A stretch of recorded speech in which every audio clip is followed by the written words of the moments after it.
اعوذ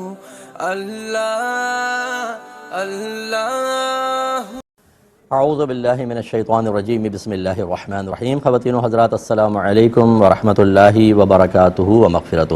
پروگرام احکام شریعت اور فقہ نفی سے متعلقہ مسائل کے ساتھ ایک دفعہ آپ کی خدمت میں پھر حاضر ہیں۔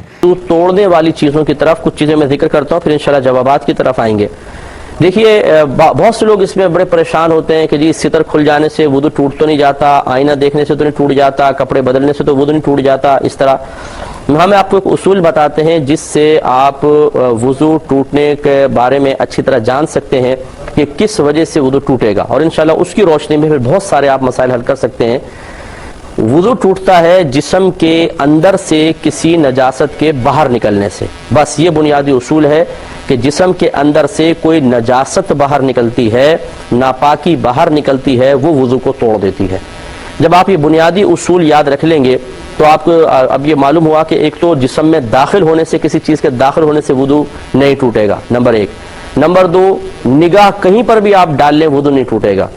نمبر تین، آپ کوئی جیسے اب نگاہ ڈالنا مطلب بدنگاہی ہو گئی، یا کوئی کھلا ہوا ستر دیکھ لیا یا آئینہ دیکھ لیا، نگاہ سے وضو نہیں جایا کرنے کے سلسلے میں ایک بنیادی اصول یاد رکھیے گا کہ گندگی کے، نجاست کے بدن سے خارج ہونے سے وضو ٹوٹتا ہے بس، چنانچہ کسی چیز کے جسم میں داخل ہونے سے وضو نہیں ٹوٹے گا۔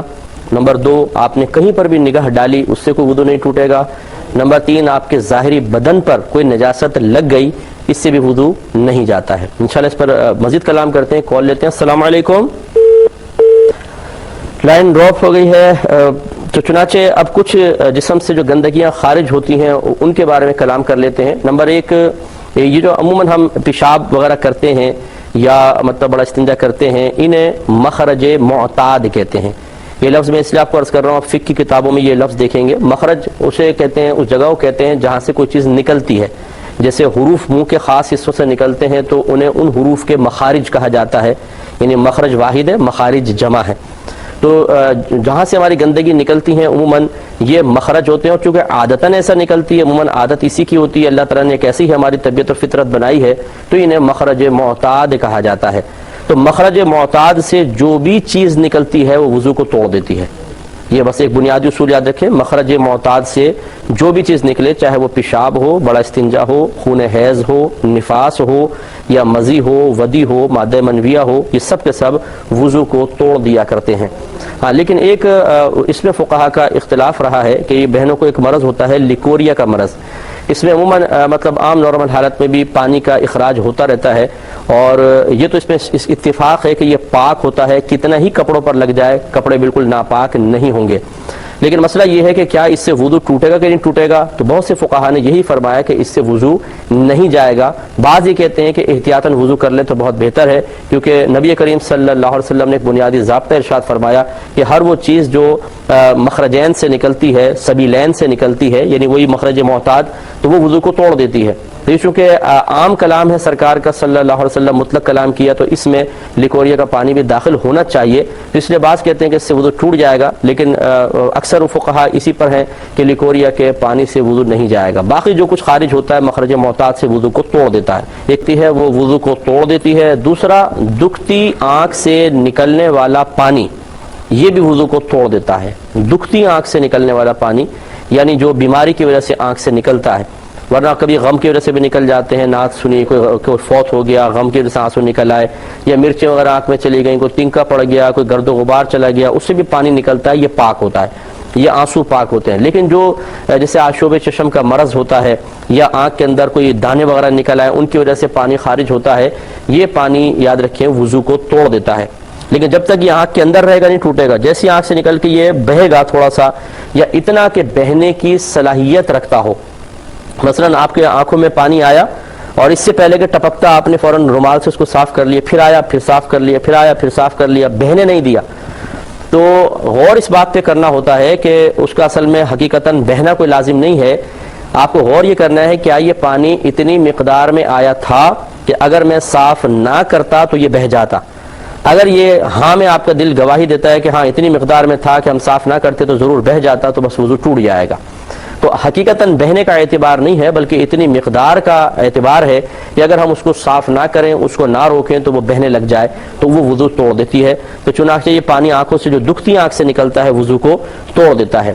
اسی طرح کہیں سے بھی بدن سے خون یا پیپ نکلے اور اتنی مقدار میں نکلے کہ بہنے کی صلاحیت رکھتا ہو، اس سے بھی وضو ٹوٹ جایا کرتا ہے۔ مثلا لے لیتے ہیں کہ خون اور پیپ اگر نکلا اور اتنی مقدار میں کہ اگر آپ اس کو صاف نہ کرتے تو وہ بہہ جاتا، اور ایسی جگہ نکلا ہے کہ جس کا غسل یا وضو میں دھونا فرض ہے تو وہ وضو توڑ دے گا۔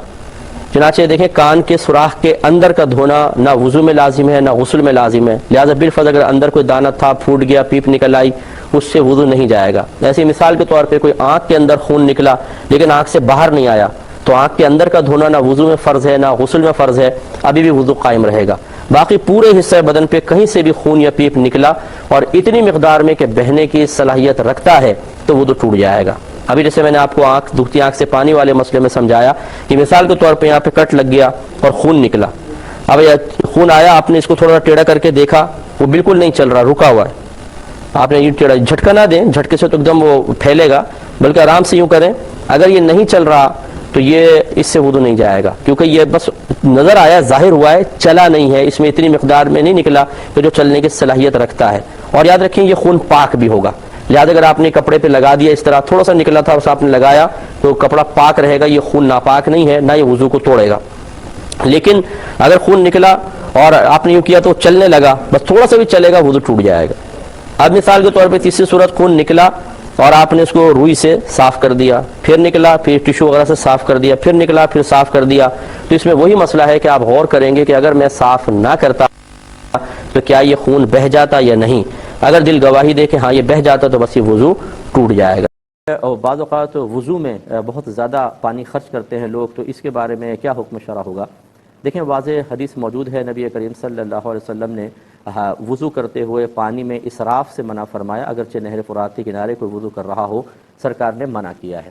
تو اچھی طریقے سے وضو کا مسئلہ ہمیں سمجھنا چاہیے کہ اعضائے وضو کو 3 بار دھونا فرض ہوتا ہے، یعنی جو چہرہ ہے، ہاتھ ہیں اور پیر ہیں، ان کو 3 دفعہ دھونا فرض، اور سر کا 1 بار مسح کرنا ہوتا ہے۔ 1 بار دھونا فرض اور 3 بار سنت ہے، اور سر کا مسح کرنا ہوتا ہے، تو 3 بار دھونا ہوتا ہے۔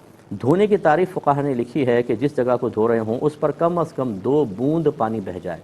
اس لیے گزارش یہ ہے کہ جیسے آپ پانی لے لیں، اس کو اس طرح ہاتھ پہ ڈال کر 6 بوند گرا کر دیکھیں اور پھر دیکھیں کتنا پانی گر کے بہا ہے، بس اتنی تری درکار ہوتی ہے۔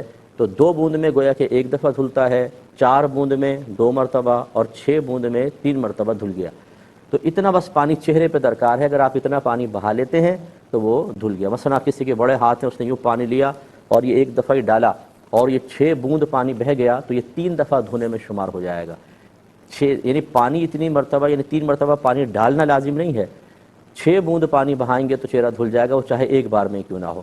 عوام کی سہولت کے لیے بعض اوقات آسانی کے لیے اس طرح بتا دی جاتا ہے 1 دفعہ ڈالیں، 2 دفعہ ڈالیں، 3 دفعہ ڈالیں، لیکن صحیح مسئلہ جو میں آپ کی خدمت میں عرض کر رہا ہوں کہ پہلے آپ چیک کر لیں کہ 3 دفعہ یعنی 6 بوند پانی بہنے سے کتنا پانی آپ کو نظر آئے گا، اتنا چہرے پہ آپ کو بس بہانا ہے۔